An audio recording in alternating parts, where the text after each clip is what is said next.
సొరకాయ మంచిగా కడిగి మనం పొట్టు తీసి ఆయిల్లో ఫ్రై చేసి పెట్టిన పల్లీలు వేయించినవి, కొంచెం దొడ్డుప్పు, జీలకర్ర, ఎల్లిపాయ, నానబెట్టిన చింతపండు, మిర్చి కూడా నూనెలో ఫ్రై చేసి పెట్టిన.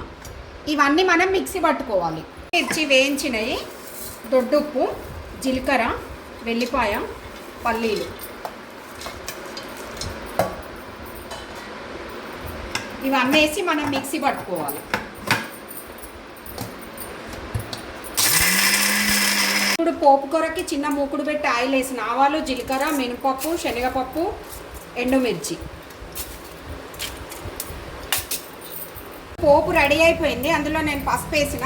ఇది మనము పట్టింది మిక్సీ ఇందులో వేసుకోవాలి.